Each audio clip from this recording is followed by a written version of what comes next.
Hello, and a very warm welcome to you. My name is Jo Donahoe, and I am the Director of Development and Alumni Relations at the University of Southampton. It is a genuine privilege to welcome you, a member of our alumni and supporter community, to our event today. Our alumni and supporter community is very important to the university, and we are grateful for you sparing your time in these busy days to help us shape our strategy. This is an exciting time to be at the University of Southampton, foremost because we are shaping a new long-term strategy. At today's event, this is an opportunity for you to hear more about the important conversations we are having about our future. The university and our community showed over the last year that even in the most extraordinary of times, we can work together with urgency, ambition, innovation, and compassion. The global pandemic has underlined very starkly the vital role of universities and research in solving the world's most pressing problems, and this was most poignantly reflected in the role of science and medicine in developing vaccines.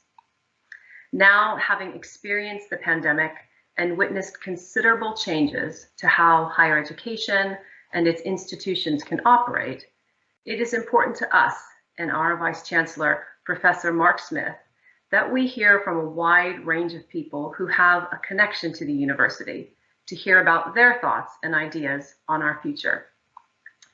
Today, we want to engage you, our 265,000 strong community of alumni and supporters in 180 countries to help develop our new strategic direction.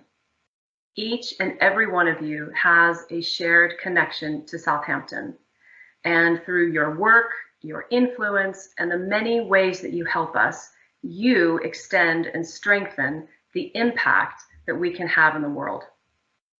So we want to hear your priorities and your expectations, how you believe we could develop our value, our impact, and our distinctiveness, and the opportunities that you see for us to embed innovation, sustainability, and diversity. Our vision is to change the world for the better and to transform lives, and you can help shape how we achieve that together. Therefore, I am delighted to hand over to our host for today, Professor Jane Falkingham, who is our Dean of the Faculty of Social Sciences, and she will begin today's live event. And she will be joined by our President and Vice-Chancellor, Professor Mark Smith. Jane, over to you. Thank you, Jo. I'm delighted to be here today. I'm Professor Jane Falkingham, and I'll be hosting today's event with our Vice-Chancellor, Professor Mark Smith. So first of all, a bit of housekeeping from me. The event will run as follows. First, you'll hear from Mark, who'll provide an overview and details of the proposed strategy. And then we'll move into the Q&A session. To ask a question, please use the Q&A box, which you can see at the right-hand side of your screen. You can do this at any time during the event. Please include your name, and if selected, your question will be asked on your behalf. And we'll try and get through as many questions as possible because we really want to hear from you. Mark, it's really good to see you. Welcome to today. When you joined as Vice-Chancellor, you inherited an existing strategy, Simply Better, which many of our audience will be familiar with. And I think initially you felt a light refresh to the strategy might be needed, and you started a consultation last year.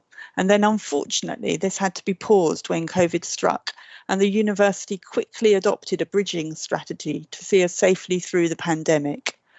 You now feel we need a more significant refresh of the strategy, and perhaps you could start by telling us a little bit more about your thinking, how the impact of the pandemic has affected your thinking, and what you want to achieve through this new strategy. So Jane, thank you very much for that introduction, and also Jo. And can I just start though by adding my thanks for you, our alumni and support community, are joining us today, because I know how valuable commodity time is, and the fact that you've chosen to spend probably your lunch hour with us is greatly appreciated, because the work that our alumni and supporters do for the university through volunteering, mentoring, advice, connections with industry, and of course philanthropic support is all very, very important to us. And because it's important to us, I felt that it was also important to draw this community in while we're still in the formative stages of the new strategy. So I won't dodge your question, Jane. I will answer it, but I'll get to that now, which is that your chronology is absolutely spot on. Because if you look at the trajectory of the University of Southampton, when I came here in October 2019, the university was already making very significant strides and becoming an even better university. And therefore, I felt it was wrong that a brand new strategic plan was needed at that point. However, because of the way the world has changed with COVID, both the environment we operate in, the opportunities that COVID has presented us, I think it is a time for us to step back and take a more fundamental look. And we're now in that process of formulating the new strategic plan.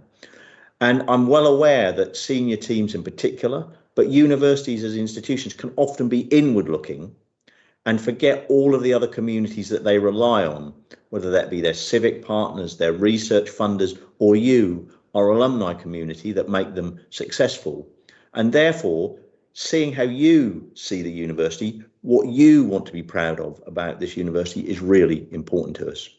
And so I'm going to go through briefly some of the things that we hope that you are going to agree with, but feel free, please, to bring new ideas, because there's no monopoly of good ideas just inside the university. Certainly some of our other supporters can come forward as well. The good thing about my role, the lucky thing about my role, is of course the university is in great shape. So we're not having to do a kind of repair job. We're on a strong trajectory already. Now, in my sort of role, I'm almost bound to say that, but I want to offer you some evidence for that. If you look just in the last 6 months, our National Student Survey in 2021 saw us rise 18 places to 34. If you look at the most recent league tables, whether they be the Complete University Guide rising 2 places to 15, or the most recent one just last weekend, the Guardian League table, where we rose 6 places to 17, shows that this university is going in a very positive direction. And on the international stage, the almost remarkable rise of 16 places within the top 100 to 77th in the world, I think really shows this is already a strong university. But there's lots of competition out there, and we can't be complacent about the progress we've already made. So therefore, the new strategy has got to enthuse all our constituencies. Clearly, the strategy is directed at the staff. The staff, the people, make this university. But we want our other communities to also feel they are part of our strategy and they back that strategy. And you, our alumni and stakeholder community, are absolutely a crucial part of that. So what's the strategy going to look like? Well, to a certain extent, I can't say I don't know, because that would look completely incompetent. However, what I don't want to say, what I'm not going to present here is what that strategy is, because that's what this conversation is about. But we certainly know what the key elements are going to be. They're going to be about people, the value we place on people and how we develop people. A university cannot succeed without attracting and nurturing the right type of person, whether that be academic staff or all of the other staff that help make this university the great institution that it is. Of course, there's got to be research and education there. But one thing that's become very clear to me in the 2 years since I've been here is how well this university does activity around innovation and enterprise. And the reason I believe that is that if you look at the first ever knowledge exchange framework that was run by the British government, or the so-called KEF, although you can cut the data in a number of ways, it is very clear that Southampton came out as the highest performing university. That means if we take, so the question for us now is how can we make a distinctive pitch for Southampton that will make us even better? My belief is if we think about the triple helix of research, education and enterprise and how they interact together, we can claim that we could be the UK's leading university in this triple helix space. I think this is going to be a very key part of the strategy. But again, how you react to that, how you feel that would present, would that make you a university that you're proud of? Now, there are other things as well, of course, the way we act, our values. And for example, although the strategy is being developed at the moment, we felt it was too important around the space of EDI, equality, diversity and inclusion, that we couldn't wait. And therefore, last autumn, we launched a new EDI strategy. It has to be one of the key, that universities are very egalitarian institutions that make all people welcome, and that all different people from all types of background feel they can achieve their ambitions. That is absolutely going to be a key plank of the university. Sustainability will also be a key plank, but there are many other things as well. So I hope you're already proud of this university, but we want to make you even prouder, and we want you to play your part. So when the strategy comes out, we hope you're so excited by it, although perhaps I'm getting ahead of myself, you're so excited by it that you are very proud to talk about what this university is wanting to achieve, and you become part of our leading advocates to make this university's profile even higher. But I really, this event was not for me to speak to you, it was to give some background, but it was very much to hear from you, our supporters. So Jane, if I come back to you, and I'm very happy to take questions. Thanks, Mark. And I've got my eye on the question and answer on the Slido, and they're already pouring in. So you're saying a number of things that are already resonating with our alumni community. The first of these is really your emphasis on people. And you talked about the strategy being for the staff, but also for the students and the alumni. And a couple of questions have come in from people saying, how can we better engage the expertise and the connections and the perspectives of our alumni in the strategy? So what does the strategy have to say about bringing our alumni into the university? And I think I'm picking up a theme coming through also, your mention of the triple helix and enterprise. And of course, many of our alumni are now out in the real world, in the world of enterprise. So how can, what's the strategy around how can our alumni and supporters contribute? Well, I think, you've gone to the heart of what this session is about, really, with those sets of questions. It's because what we want to do with the strategy is for people to be able to look at it, and it shouldn't be prescriptive. So it shouldn't say, we want you to do this, basically, but you should be able to recognize in the strategy what you think you can contribute. You can say, yeah, I can help them with that. That's important to the university, and my expertise is something. Now we have to then, so there's a distinction between what the strategy says and then what I call the implementation plan, the mechanics of how we actually do. But what we want, so the first thing is to excite you. So you say, yeah, I absolutely want to contribute. And it's for us to make the mechanisms easy for you to navigate, such that it's very clear that we welcome input from our alumni, but even more than that, it's easy, almost trivial for you to do it. Now that's easier said than done. And I imagine my colleagues who kind of make these things happen, kind of saying, oh, it's easy for him to claim it, but it's for us to do it. But it's our commitment that we want your input and we want to make it easy for you. And there's a whole range of ways that is true. Now, Jane has given some, if I look, for example, at Future Worlds, one of our business startup units within the university, the role our alumni play there, both with mentoring, that mentoring could be in the development ideas. It could, if you see some of these young, particularly young, and I shouldn't use the word young, but I will, entrepreneurs, they have all the enthusiasm, but none of the experience. What we want is to take your experience to make their ideas come to fruition even quicker and in an even better way. There will be increasing them. Now, one of the things the strategy will say is we want to roll that out much more widely across the university, both for the right staff and particularly the students to be able to take advantage of. There will be a huge number of opportunities for all that expertise that's out there to help us as a university. Even if it's just making connections, people. People at the start of their career don't know people, and you say, I know a person who can. And I think that's the sort of thing we'll be looking for from our alumni.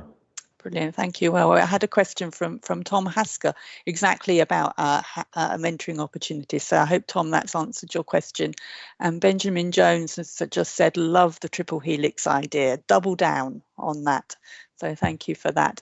We've got also a question coming in from Andy Sharman. What factors have your research identified as being the most important for the move from the university's current position in the UK and global rankings to the desired 10-100? How are we going to turn the dial? How will the new strategy relate to that? Yeah. Okay. So I'm gonna let you into a little secret. So don't tell anyone. Okay. The 10-100 in my view is not good enough.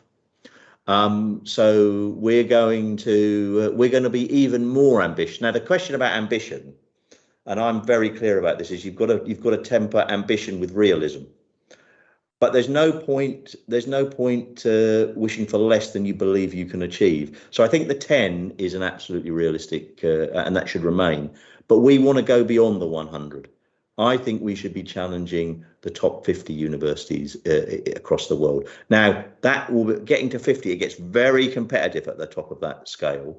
But what we can do is we certainly can be snapping at their heels so that we're well embedded within the top 100 and aiming for that top 50. So, but don't tell anyone yet, because I haven't revealed that to the rest of the university.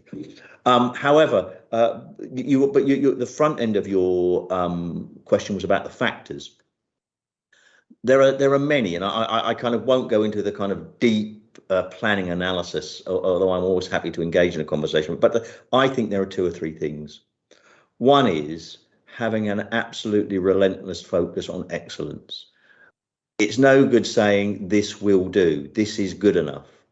Now, whether it's in recruiting students, now we should aim high. Now, at the same time, we have widening participation. We should also be ambitious for wanting people from whatever background to be able to achieve here. But nevertheless, we should still have a focus on excellence. When we hire people, whether that be into the professional service or academic colleagues, we want people that from across the world they'd be envious to have. We already have many colleagues who are in that category here, but we should be even more ambitious. So I think having a relentless focus on excellence, but at the same time believing that that isn't at the expense of the values and the way we behave as an organisation. Being an organisation that treats people properly, treats each other properly, so it's a place where people really want to work, both from a quality point of view in absolute excellence, but also a quality in terms of the environment they find themselves in, the colleagues they meet, the infrastructure they can use, etc. So I think what I have identified, and we're already doing it, to be clear, to a certain extent, we just need to push our ambitions even harder. Great.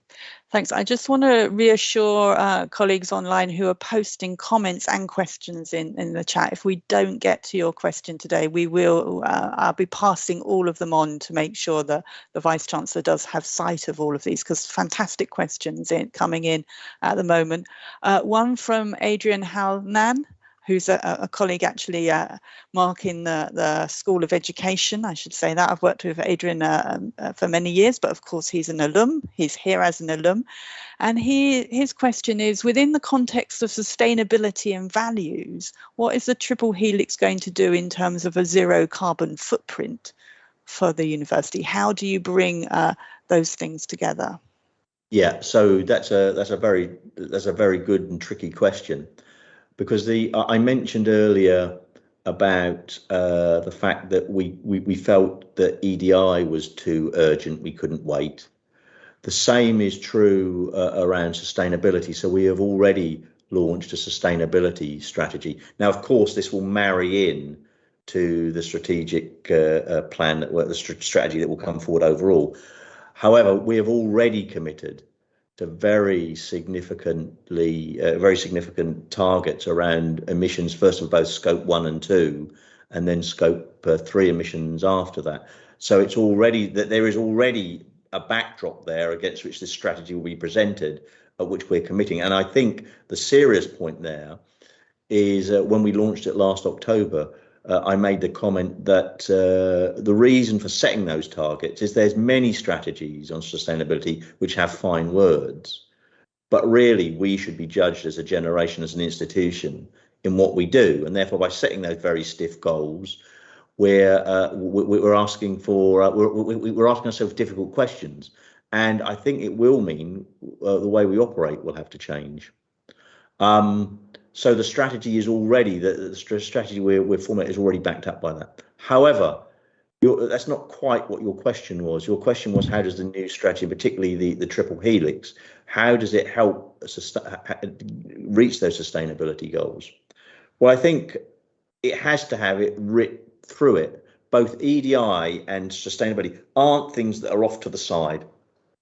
If they're going to be really meaningful, they have to be integrated so that they're not absolute, they're not separate strategies, they're strategies that are reflected when we think about decisions we make around research, enterprise, education.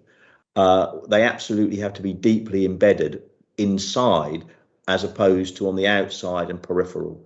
So the new strategy is clearly going to say that sustainability is integrated into the triple helix. It's not separate from the triple helix, but that then should be reflected in the way people behave when they're making decisions about research, when they're making decisions about education. And we certainly are going to commit to, as a kind of exemplar, we're certainly going to commit to having a sustainability module that is taken by all students across the university.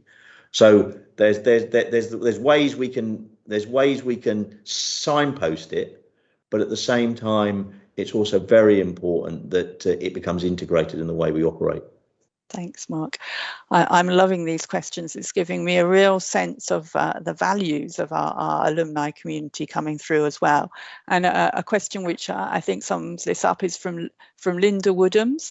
How will the future strategy support vulnerable students? And can the strategy promote the idea to students who might not feel that university is for them? Right. So I guess that's thinking about the widening participation, but also around other areas of vulnerable students. Thank you, Linda, for the question.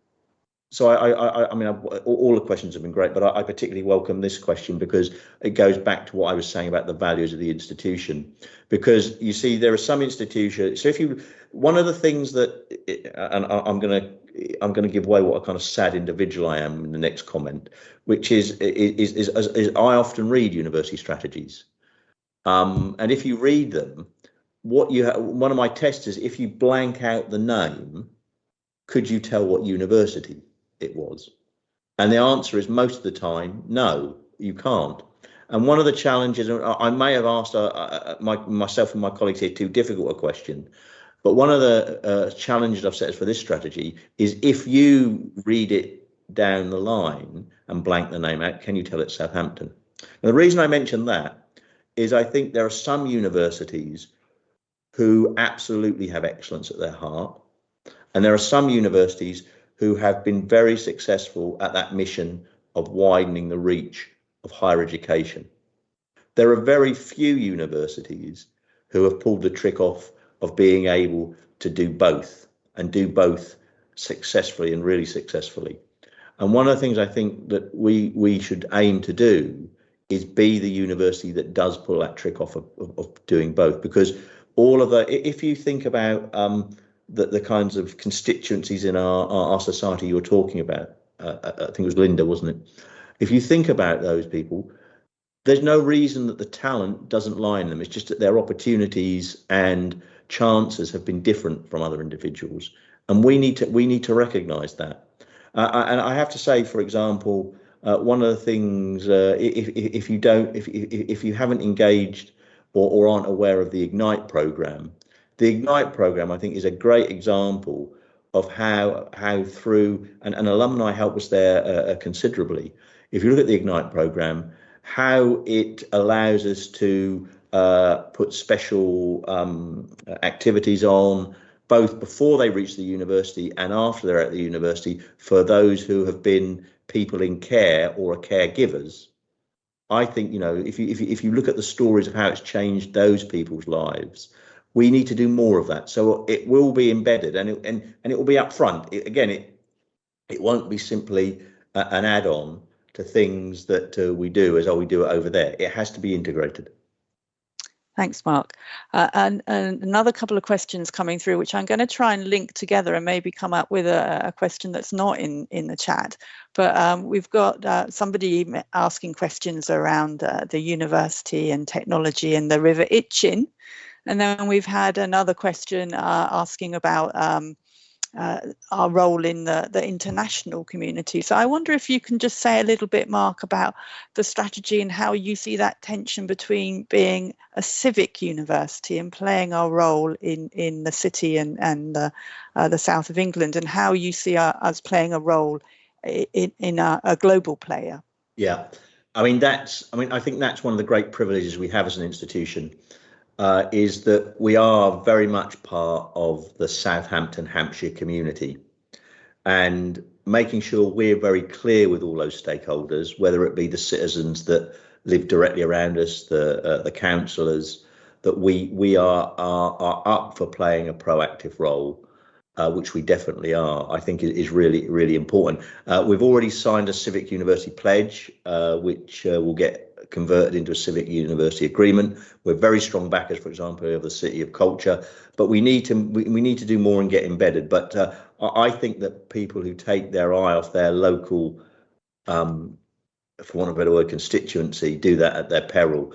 They're the people that we live with, and therefore making sure that we value them, we support them, and we make it very clear we are part of their community, I think is really crucial. And I have to say, COVID has many, many negative sides, but one of the positive sides from my perspective has been the way it's drawn us much closer to the local authorities, public health, and also the schools in our immediate vicinity, where our saliva testing programme developed at this university was used in schools in Southampton and will be used in schools in Southampton as they've come back now. That was, and I saw the kind of look on people's faces as they realised, oh, that's what a research university does, because it was real to them. A test developed in this university began to affect their lives in a positive way directly. At the same time, we are very much an international university. If we're going to compete successfully in the international league tables, we have to be international, and we want to be international. But I think we take Southampton to the world. We're a great, Southampton is a maritime, one of the UK's gateways to the world. We can project the great things, not only about the university, not only about the UK, but also Southampton and the greater Southampton region. So I very much see our role as ambassadors, not only for us as an institution, but for this region. So I think those two things, the local civic role and the international role, actually fit very well. Thanks, Mark.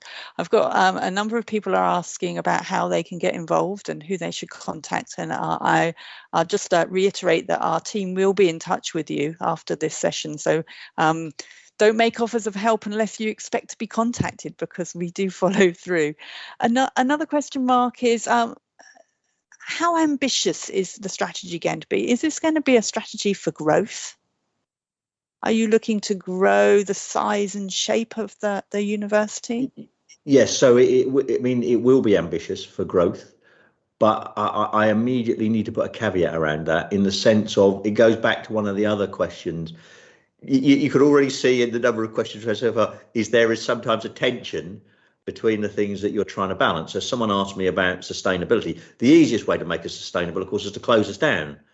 You have zero environmental impact then, but I don't think that's a very successful strategy.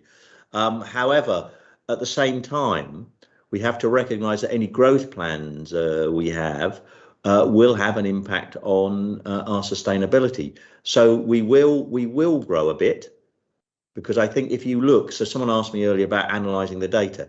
If you look at the universities that we absolutely want to take on directly, we're not quite big enough to be in the optimum place. So I'm not talking, to be absolutely clear here, I am absolutely not talking about massive growth, because excellence comes before growth for the sake of growth. I'm absolutely clear about that. But we do need to grow a little bit, but we want to do it in a thoughtful way, and a way that it puts up front the impact that will have both on our communities, but also particularly our sustainability. So I would say it's thoughtful growth, but there will be some, yeah. Fantastic. And I can see that some of our alumni now are very active in the business world. Mark Wilson says, often what makes a good strategy is an articulation of what we won't do as much as what we will do in order to provide focus. What are you not going to do? Yeah, well, I think you know, I've half answered that in the last question. We're not going to grow for the sake of it. We're not going to focus on simply optimizing the business to generate cash. Now we need to generate cash, but there are ways you can run a university that could generate a lot more cash. Now that's not so. There are things that we certainly aren't going to do. I think we also have to ask ourselves. It goes back to, you know, the investment in buildings versus the investment in IT. And I think COVID has asked us a very a significant question about ways we work. And one of the most interesting projects in the next year is going to be what have we learned from COVID and what can we do differently, both to impact positively on people's well-being, but also to positively impact on our carbon footprint. So I think you're right. The strategies, and the strategy is a framework that actually allows that question to be answered. I don't think a strategy says you don't do this. But what a strategy does say, it should be so blindingly obvious from the strategy. If someone comes up, oh, I think we should do that, you look at it and you say, I'm afraid that doesn't fit. And then you have to be prepared to make the hard decisions. I'm afraid it doesn't fit. So I hope the way to answer your question is that it's going to be so clear about what we want to achieve that it should be easier. There are sometimes always difficult decisions in senior leadership, but it should be easier to say, I'm afraid, no. And we should be braver at saying, no, we're not doing that. And there has been an elements, and Southampton's not the only university that's guilty of this. There have been elements of opportunism and serendipity across the institution that have come, you know, that are somewhat, and I use it somewhat incoherent at times. The individual decision makes absolute sense. The decision taken as a whole, in the whole of the context of the institution, when you sit back and say, I wonder why we did that. And I think we have to be better at being clear about does this or doesn't it deliver the strategy, and saying no. Great, thanks, Mark. A question from Christine Biggs. That sorry, Christine, you actually posted it a little while ago, but there's so many questions coming in. And Christine says, yes to the key point of equality, diversity and inclusion, but how can this be achieved without denying free speech where everyone can express their opinions? So why not ask me a difficult question? Yeah. No, the serious. I mean, that's a hot topic, but also it's really a very important thing. I think that it's all about balance, and it goes back to values, where I started part of this discussion, because people have to ask themselves why they want to say things. Do they want to say it because they have a real belief and they think it adds to a discussion, or do they want to do it because they want to just upset people? And similarly, I think sometimes people should say, I'm going to let that person say it because I believe in the concept of free speech. I think it's abhorrent what they're saying, but I'm prepared to let them say it, and then I'm just going to basically ignore it. Now, the balance is, when does it step over the line into what is unacceptable? And I have to say, one of the things that senior management is about is trying to make that judgment all of the time. And I also say we probably don't get the call right all of the time, but it is a really difficult. Now, you'll probably be aware, this is a slightly technical answer I'm going into now. You'll be aware that there's new legislation going through Parliament as we speak on free speech. The law has to be what guides us as a university as to what we are and are not allowed to do. And so we'll see where that legislation could end up in a good place. It could end up in a terrible place. I wouldn't want to predict at the moment. But it goes back to the fundamental view of us believing in the values and respect for each other, and asking ourselves, why do we want to say that? And I think we just have to live up to the values we would expect of other people. Thanks, Mark. A question from Robert Verion. Again, this is taking us into the realms of of policy and politics. He's looking at the growth excellence relationship, and he says, to what extent are potential or future changes in the way universities are funded being factored into the strategy or as part of scenario planning? Yeah, so we clearly are aware that there's a big debate going on at the moment about the level of particularly the home fee for undergraduate study.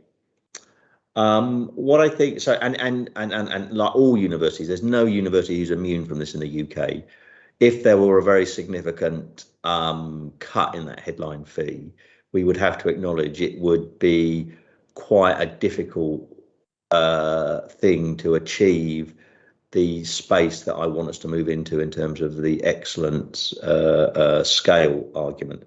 It's not impossible, much more difficult if there was a significant fee cut. However, in terms, and we are clearly scenario planning that at a business level, we're clearly scenario planning that.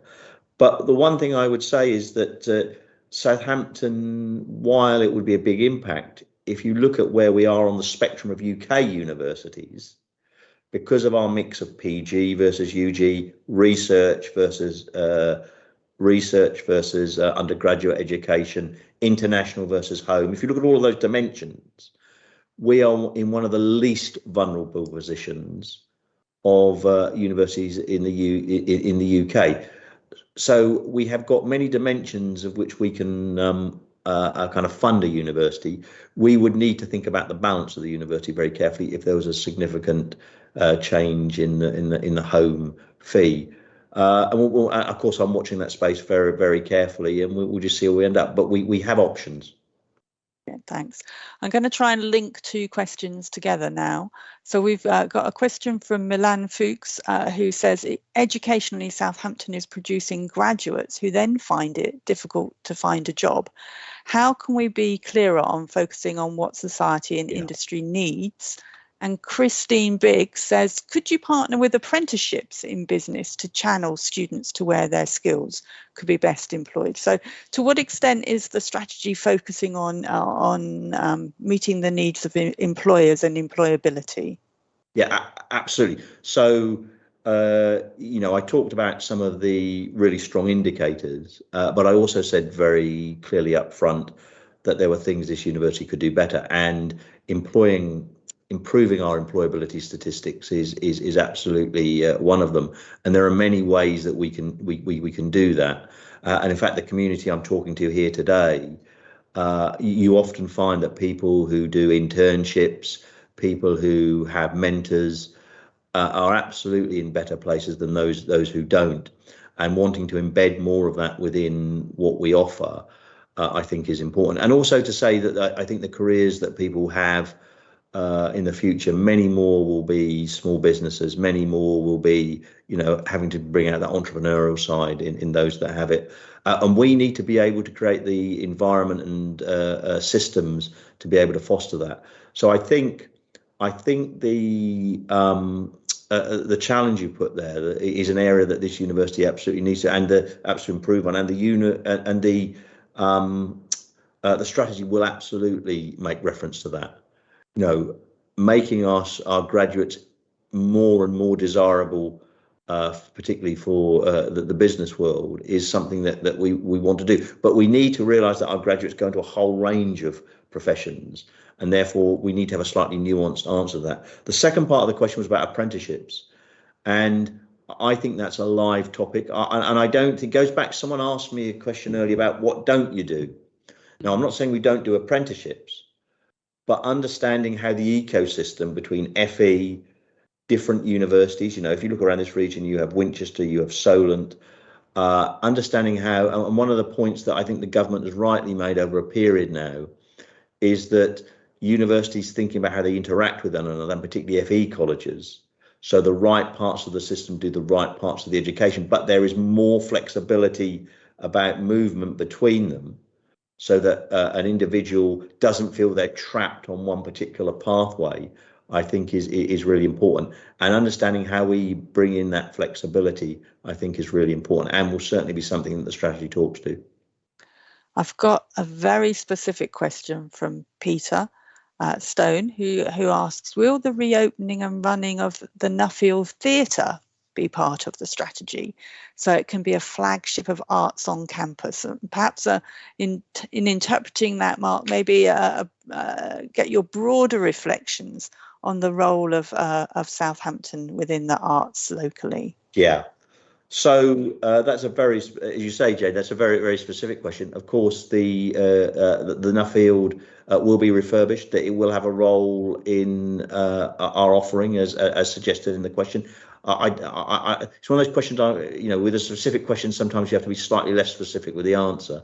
The details of what that will look like is currently being worked up in the business plan. So I can't commit to what the exact answer is, but there are the ability of it to contribute to our arts offering is certainly in the business plans that are being considered. But to talk about the broader role, we absolutely see our role, with things like the Turner Sims, our role within the City of Culture bid. We're very strong supporters of universities playing their proper role in civic society. And some of that means through direct support. Some of it means through facilities, and we certainly want to make it clear that we see that as an important part of our civic role as the strategy develops. Great, and it does link on to Colin's question about should Southampton concentrate on its strengths, brackets, among them electronics, civil engineering, medicine and oceanography, and Colin, as the Dean of Social Sciences, I have to say social sciences too, or attempt to be a good generalist? So should we be trying to do everything, or should we be focusing really on our what we're known for? But you've kind of highlighted in that question one of the kind of complexities of, because you don't want to be too definite about what the answer to that question is. What you don't want to do is do things willy-nilly, and you don't want to do things. So, for example, I can give you another example of what you don't do.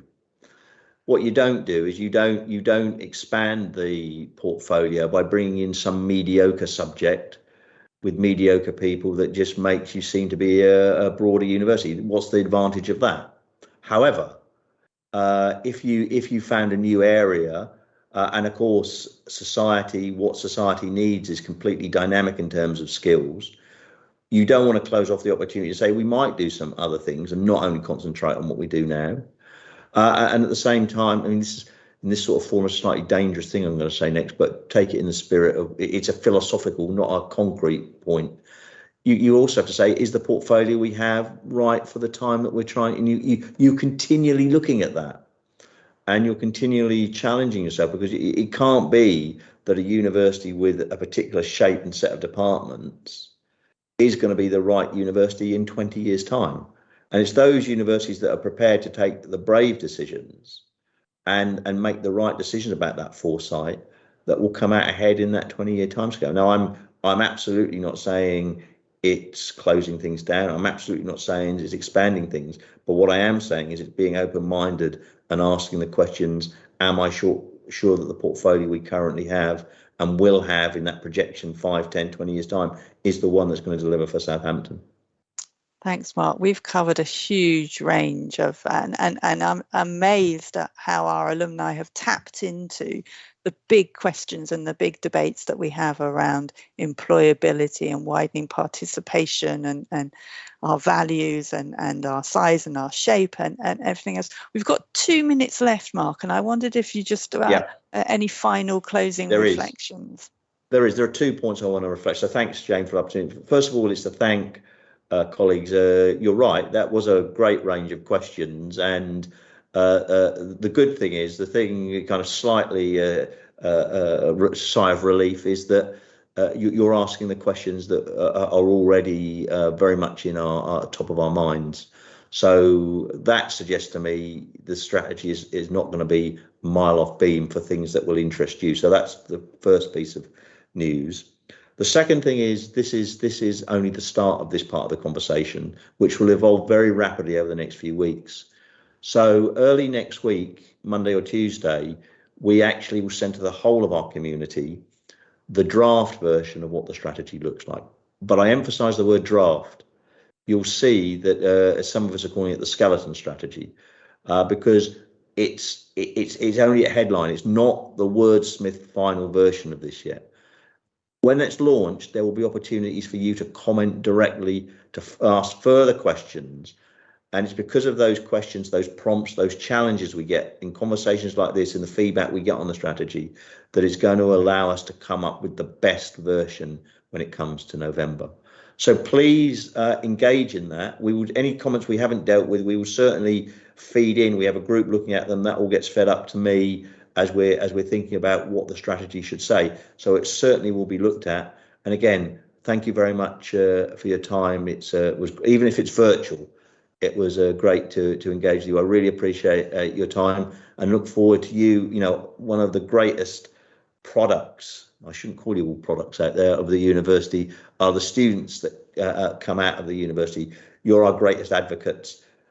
Please keep being proud of the university. We will try our best to make you proud of the university, and I look forward to further interactions with you. Thank you, Mark, and thank you to everybody for coming today. Thank you. Thank you.